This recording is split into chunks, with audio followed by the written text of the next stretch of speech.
So, guys, now we are going to start our new course, that is MD Cupping Lecture 1. Today we are going to study history of cupping as well as what is cupping. तो जो student मेरे already इस चीज़ को कर चुके हैं उनके लिए रिवीजन हो जाएगा और कुछ चीज़ें होंगी जो न्यू स्टूडेंट के लिए बहुत ज़रूरी है समझना, और जो पहले ऑलरेडी इस लेक्चर को अटेंड कर चुके हैं या फिर वर्कशॉप को अटेंड कर चुके हैं उनके लिए ये रिवीजन पैटर्न होगा। तो सबसे पहले we have to understand what is हिजामा with respect to the different countries. हमारे पास जो हिस्ट्री है वो डिफरेंट कंट्री की है, तो सबसे पहले हमें ये समझना है कि हिजामा जो है या कपिंग जो है वो है क्या चीज़, यानी कि व्हाट इज़ कपिंग। तो अभी सबसे पहले हमें ये समझना है कि कपिंग है क्या, व्हाट इज़ कपिंग। तो कपिंग को समझने से पहले इसका एक बेस है, यानी कि इसका जो प्रिंसिपल है या इसका जो बेस है कि हमने इस कपिंग की रिक्वायरमेंट क्यों पढ़ी, यानी कि रिक्वायरमेंट और नीड, इसकी नीड क्यों पड़ी है वो हमें सबसे पहले समझना है। तो अभी हम हिस्ट्री में जाने से पहले थोड़ा मॉडर्न को समझते हैं, क्योंकि मॉडर्न पे हमारा थोड़ा बेस हो जाएगा। मॉडर्न में अगर हम बात करें तो GMF जेनेटिकली मॉडिफाइड फूड, आजकल रोज़ डेली की जो हमारी रोज़ डेली की जो हैबिट है उसके अंदर अगर हम देखें तो हम जेनेटिकली मॉडिफाइड फूड को ले रहे हैं, चाहे वो एग हो, नॉनवेज हो इन द फॉर्म ऑफ चिकन, या फिर वेजिटेबल्स हो या फ्रूट्स हो, इन सब में कहीं ना कहीं केमिकल्स हैं और वो केमिकल जो है वो हमारी कहीं ना कहीं फूड में अप्लाइड हो रहे हैं या फूड में हमें उसको यूज़ करना। तो this is genetically modified food होता है जिसके अंदर हम जेनेटिकली फूड को मॉडिफाई करते हैं और फिर उसके बाद उसको इंडस्ट्रियलाइज करते हैं, कमर्शलाइज करते हैं और जो फिर हम खाते हैं। तो इन सब के अंदर क्या है, ऑलमोस्ट कहीं ना कहीं केमिकल जो है उसका यूटिलाइजेशन हो रहा है in terms of fertiliser, some hormonal therapy, क्योंकि ये कुछ ऐसे बायोकेमिकल्स हैं जिसमें हम एग है, नॉनवेज है, इनकी हम क्वालिटी और क्वांटिटी इन दोनों को इन्हेंस करने के लिए, क्वालिटी और क्वांटिटी दोनों को इन्हेंस करने के लिए हम इन सब केमिकल का यूज़ करते हैं। अब इसके अलावा हमारी बॉडी के अंदर जो चीज़ें जाती हैं उसमें बैक्टीरिया भी है, रेगुलरली हमारी बॉडी के अंदर बहुत सारा बैक्टीरिया, बहुत सारे जर्म्स जाते हैं। अब इनका रिलेशन हिजामा से क्यों है पहले वो समझने के लिए हमें ये समझना बहुत ज़रूरी है। बैक्टीरिया है, जर्म्स हैं, ये हमारी बॉडी के अंदर जाएंगे। बैक्टीरिया एक लिविंग ऑर्गेनिज्म है। अब ये लिविंग है तो ये डाइजेशन भी करेगा। इसके डाइजेशन का जो बाई प्रोडक्ट होगा, बाई प्रोडक्ट जो होगा उस बाई प्रोडक्ट को हम मेटाबोलाइट्स कहते हैं। तो बैक्टीरिया का या जर्म्स के जो हमारे पास बाई प्रोडक्ट होते हैं after digestion, we can call it the metabolites, and this metabolites are toxic in nature. ये टॉक्सिक नेचर के होते हैं और ये टॉक्सिक जो है वो हमारे लिए हार्मफुल है। Even though the chemical used in all these category it is also harmful, ये भी हमारे लिए हार्मफुल है। अब ये समझना है कि ये सारा का सारा सिस्टम कहीं ना कहीं हमारी बॉडी के अंदर रहता है, बट हमारी बॉडी के अंदर क्या है, हमारी बॉडी के अंदर है किडनी, लीवर, ये फंक्शनैलिटी करते हैं अगेंस्ट दिस केमिकल्स, क्योंकि हमारी बॉडी क्या करती है, फिल्ट्रेशन करती है और हमारी बॉडी से टॉक्सिसिटी को या टॉक्सिन को in the form of urine, in the form of sweat, in the form of waste material, faecal matter, वो हमारी बॉडी से एक्सक्रीट कर देती है। बट अनटिल अनलेस कुछ ना कुछ केमिकल हमारी बॉडी के अंदर कहीं ना कहीं एक्यूमुलेट हो जाता है। So this toxic accumulation inside the body leads to malfunction। अब इसको समझना भी ज़रूरी है कि अगर हम इन सब चीज़ों का, क्योंकि हम मॉडर्न लाइफ और हमारे जो सेडेंटरी लाइफ स्टाइल है, एक्सरसाइज हमारी बॉडी के अंदर उतना हम करते नहीं है, ना ही हमारा जो डेली रूटीन होता है उसकी एक्टिविटी भी अच्छी होती है, नहीं हमारा कोई फूड जो होता है वो ऑर्गेनिक फॉर्म में हम ज़्यादातर लेते हैं। जंक फूड हम खाते हैं, मोस्ट ऑफ द थिंग्स में केमिकल होता है, और हमारी बॉडी के अंदर ये केमिकल जो होता है, अगर हमारी किडनी और लीवर पूरा 100 to 100% अगर एक्सक्रीट ना करे तो some amount are left behind inside your body, and that toxicity accumulate over the time and that will lead to the malfunctioning of organ. अगर किसी भी ऑर्गन में या किसी भी पार्ट में वो कहीं ना कहीं एक्यूमुलेट होगा तो वो कहीं ना कहीं माल फंक्शनिंग को क्रिएट करेगा। अब इसका एक बेस्ट एग्जांपल है कि माल फंक्शनिंग कैसे होगी। एक एग्जांपल बताता हूँ। एक स्मोकर है जो स्मोकिंग करता है, और स्मोकिंग करने के बाद उसकी बॉडी में टार इज़ अ केमिकल, और ये आप बहुत टाइम से देखते हो रहे कि टार जो होता है वो after the long time period of smoking that will lead to the accumulation of the tar in the lungs के अंदर कहीं ना कहीं जो टार की एक्यूमुलेशन होती है that will lead to lack of contractibility, यानी कि कहीं ना कहीं जो लंग्स की रिकॉइलिंग पावर होती है, कॉन्ट्रैक्टिबिलिटी होती है, वो कहीं ना कहीं हमारी माल फंक्शनिंग हो जाती है। यानी कि एक ऑर्गन जो है वो बॉडी के अंदर एक्यूमुलेशन ऑफ केमिकल की वजह से इस तरीके की प्रॉब्लम को फेस करता है। तो ये मैंने एक जस्ट एग्जांपल दिया है, बाकी हमारे पास नंबर ऑफ एग्जांपल है। अब इन सब चीज़ के लिए हमें कपिंग की ज़रूरत क्यों पड़ेगी ये आपको समझना है। तो first of all we have to understand the requirement and need of cupping because of the daily routine हमारा ऐसा है जिसके अंदर हमें इतने सारे केमिकल के साथ गुजरना पड़ता है। और फिर अगर फिजियोथेरेपी या फिर थेरेपेटिक पॉइंट ऑफ व्यू से देखेंगे तो उसके लिए हम उसको ड्राई कपिंग की बात करेंगे। तो हमारा सिलेबस भी बहुत ज़्यादा वास्ट है, इसलिए हम उसमें नंबर ऑफ टाइम में नंबर ऑफ रिक्वायरमेंट के अकॉर्डिंगली इस चीज़ को पढ़ेंगे। तो फॉर द टाइम बिंग अभी हमें ये समझना है कि what is requirement and why the cupping is needed for us in a daily life. आगे तो नाउ अभी हम इस चीज़ को समझ चुके हैं, अब बात करते हैं हम इसकी ज़रूरत की। ठीक है, सो ये आप सारा का सारा स्क्रीनशॉट लेंगे और स्क्रीनशॉट के बाद इसके एक आप नोट्स बनाएंगे जिससे कि आपको और चीज़ें ज़्यादा क्लियर हो। बाकी जो मैंने चैप्टर 1 दिया है हिस्ट्री ऑफ कपिंग का, उसके अंदर ये सारी चीज़ें नहीं होंगी, but most of the things उसमें प्रेजेंट है। बट ये लेक्चर रिकॉर्ड ही इस वजह से हो रहा है कि आप इस चीज़ को अच्छे से समझिए। ठीक है,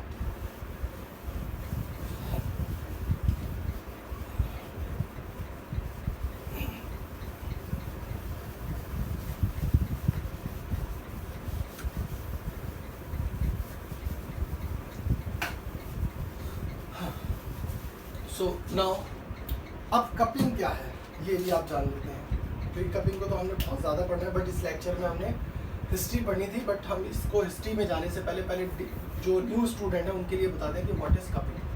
कपिंग है क्या?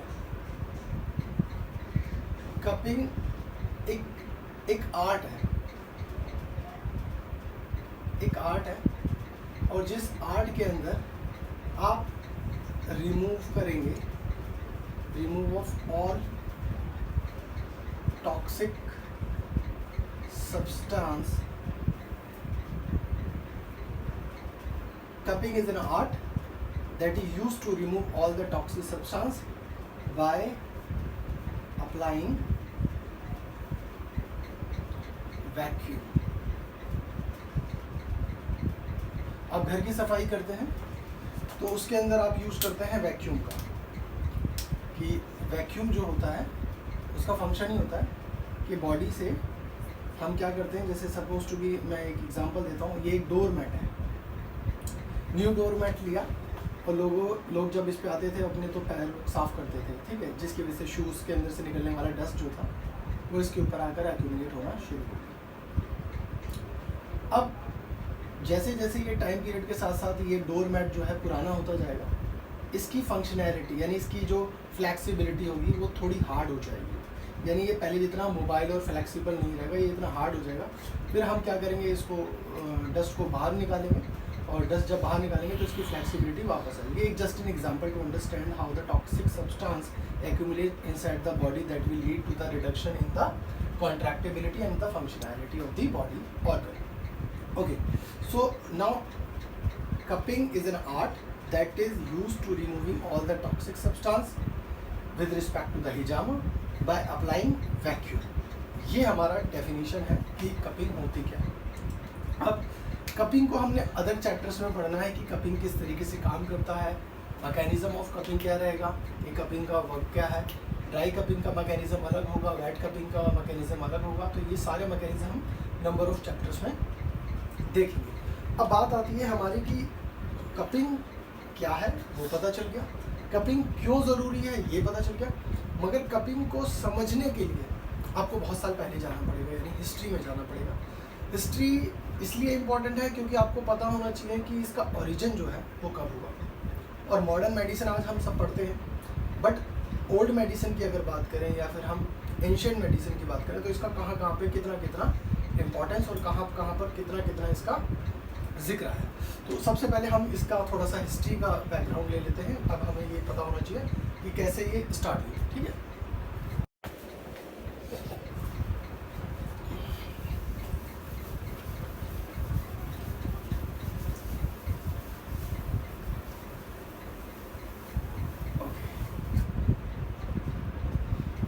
तो अब बात करते हैं सबसे पहले इसकी ओल्डेस्ट सोर्स की। ओल्डेस्ट सोर्स, सबसे पहला ओल्डेस्ट सोर्स जो है वो है एब्स पेपायरस।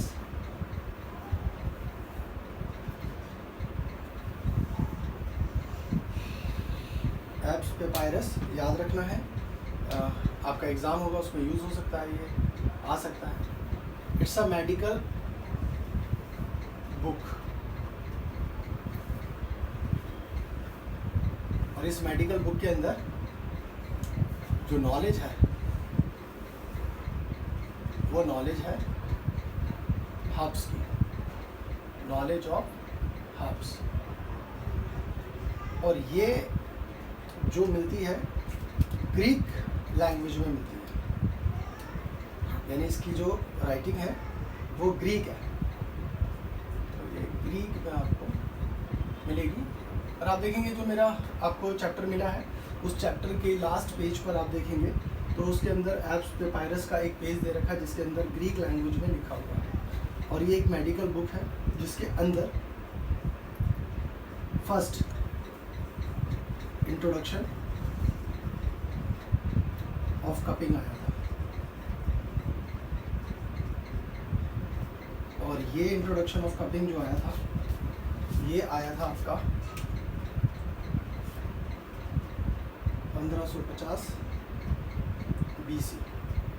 बट इसके अंदर जो जितना सारा मटेरियल है वो ड्राइव करा है और पहले से, यानी कि 1550 से भी पहले से, यानी कि ये एक आपके पास ऑथेंटिसिटी या फिर ये कह सकते हैं कि आपके पास एक एविडेंस है जो कि आज की डेट में जर्मनी में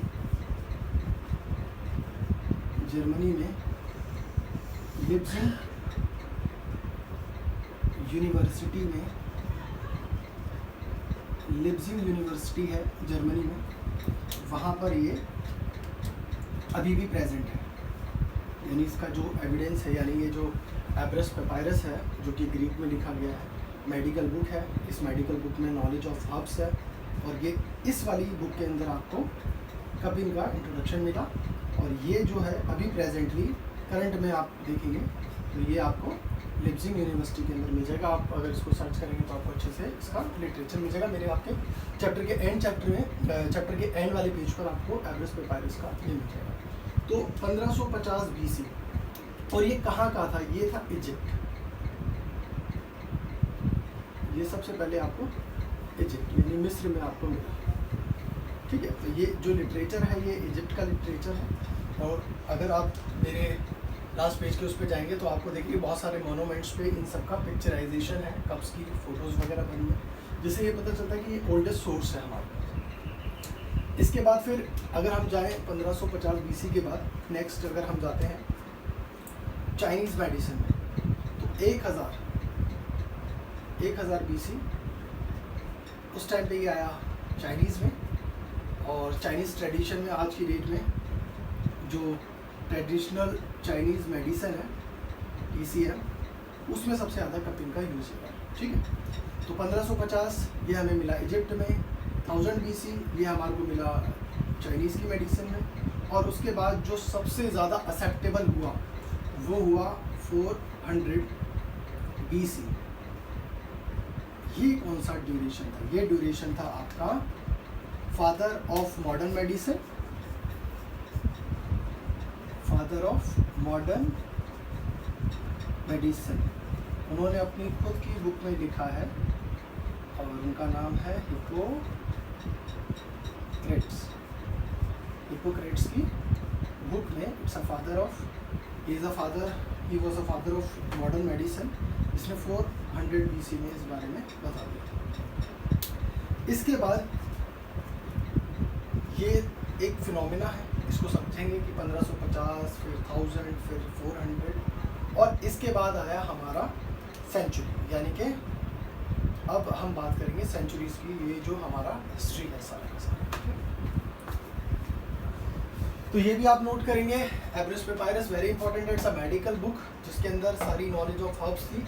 इंट्रोडक्शन ऑफ कपिंग इसमें हमारे को मिला और आज करंटली ये लिप्जिंग यूनिवर्सिटी में है। 1000 BC में हमारे को चाइनीज़ मेडिसिन में ये इसके सारे लिटरेचर मिले और 400 BC में हमारे को father of modern medicine Hippocrates ने कपिंग के इम्पोर्टेंस और उसकी यूजेस सारे हमारे को बताए।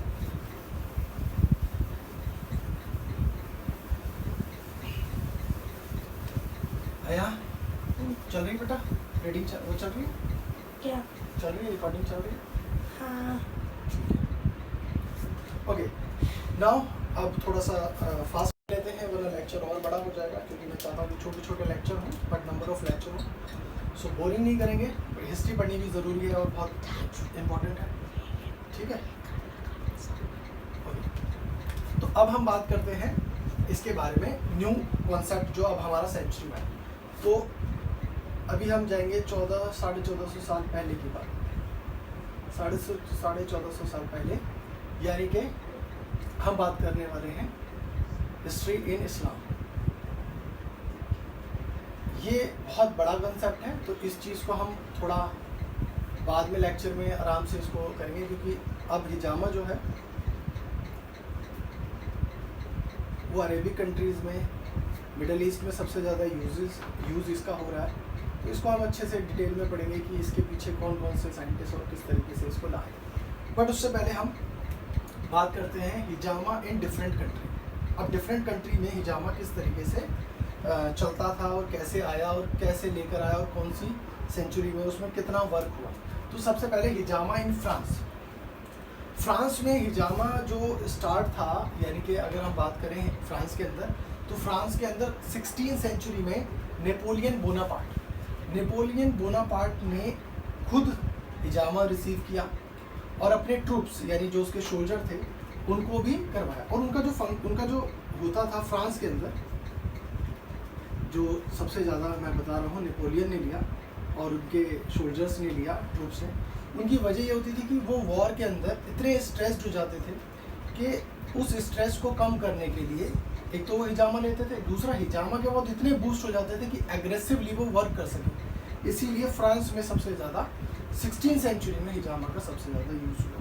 तो पहला था हमारा फ्रांस। सेकंड आया हमारे पास हिजामा इन जर्मनी में क्या था, हिटलर से पहले, अगर हम हिटलर से पहले जाएं तो वहाँ पे जूइश सबसे ज़्यादा इसको यूज़ करते थे और नॉन जूइश क्रिश्चियन सबसे ज़्यादा यूज़ करते थे। बट जैसे ही हिटलर आया फिर हिटलर के बाद जूइश जो थे उनकी किलिंग स्टार्ट हो गई और ये कहीं ना कहीं धीरे धीरे जाके वैनिश हो गया। बट इसके अंदर ये बात है कि ये फ्रांस में, जर्मनी में आया कहाँ से।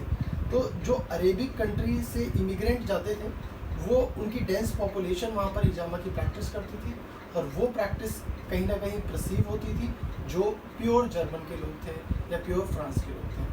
आज की डेट में जर्मन में सबसे ज़्यादा 2010 के बाद एक ऑथर हैं और क्लिनिकल प्रैक्टिशनर हैं, उनका नाम है सुलेमान गॉक। ये 2010 के बाद इन्होंने German, Turkey, Middle East, Pakistan, इन सारी जगह पर हिजामा को एक नए तरीके से, एक मॉडर्नाइजेशन से इसको स्प्रेड कर सुलेमान गॉक ने। और सबसे इम्पोर्टेंट मैं आपको इसका फैक्ट बताऊं, सुलेमान गॉक ने जो नेचुरोपैथी करी है, नेचुरोपैथी में जो डिग्री करी है वो अपने इंडिया से करी है। यानी कि ये अपने आगे डॉक्टर लगाते हैं, डॉक्टर ऑफ नेचुरोपैथी, और वो इन्होंने इंडिया से करी। ओके, सो ये तो होगी बात जर्मनी की। अब बात करते हैं हिजामा इन यूके। यूके के अंदर 1850 से लेके 1970 यानी कि 120 साल के आसपास, ये अभी तो कॉमन है यूके में, बट इस ड्यूरेशन में ये सारा का सारा फॉरगॉटन यानी कि ख़त्म हो चुका था। यानी 120 साल तक हिजामा वहाँ पर जो था वो, हिजामा जो था वो वहाँ पर, क्लास के अंदर बात नहीं करनी, हिजामा जो था वो बिल्कुल उसका वैनिश हो चुका था 120 साल के अंदर। ठीक है, तो अब जो यूके के अंदर जब ये इस ड्यूरेशन में बंद हो गया, तो फिर उसके बाद ये कब स्टार्ट हुआ ये हमारे को समझना है। ये स्टार्ट हुआ दो लोगों की वजह से, मैं उनके नाम बता देता हूँ। वो दो लोग कौन हैं?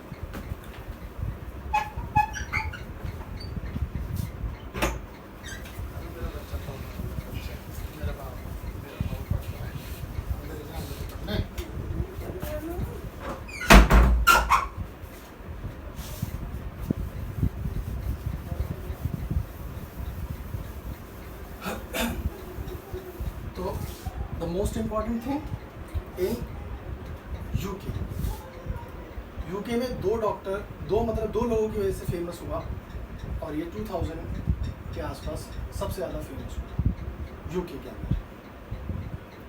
पहला एक इजिप्शियन डॉक्टर था, इजिप्शियन डॉक्टर, याद रखना है, नाम बहुत इसका इम्पोर्टेंट है। इसका नाम था तैमर शेबा।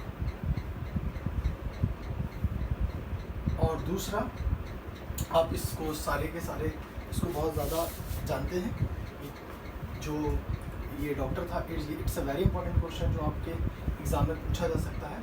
और दूसरा था आपका यूके के अंदर जो सबसे ज़्यादा यूज़ होने लग गया, उसकी वजह थी आपके पास डेविड बैकहम। डेविड बैकहम एक फुटबॉलर है, और इसने जब हिजामा को प्रमोट किया, क्योंकि सबसे पहले इसने हिजामा जब लिया, ये 2000 के अराउंड ही लिया था, 2002 के आसपास, तब ये सबसे ज़्यादा यूके के अंदर करंटली अब सबसे ज़्यादा ये यूज़ होने लग गया। तो यूके के अंदर जो था, इन दो लोगों की वजह से, एक इजिप्शियन डॉक्टर तैमूर शेबान और दूसरा डेविड बैकहम, इन दोनों की वजह से बहुत ज़्यादा फेमस हुआ। फिर बात करते हैं हम यूके के बाद यूएसए की। अगर यूएसए की बात करें तो यूएसए के अंदर आज की डेट में गवर्नमेंट कहती है कि अगर कोई भी सिटीजन जो टैक्स पे करता है और अपनी प्रैक्टिस से किसी को कोई नुकसान नहीं पहुंचाता, तो वो हिजामा को प्रैक्टिस कर सकता है। तो यहाँ पे थोड़ी सी लिमिटेशन है, बाकी अदर कंट्री में ये बहुत ज़्यादा यूज़ हो रहा है। और यहाँ पे सबसे इम्पोर्टेंट है कि एक साइंटिस्ट या यू कैन से एक ऑथर थे जिनका नाम था थॉमस मैप्लेसन। थॉमस मैप्लेसन ने एक बुक लिखी, art treatise on art of cupping.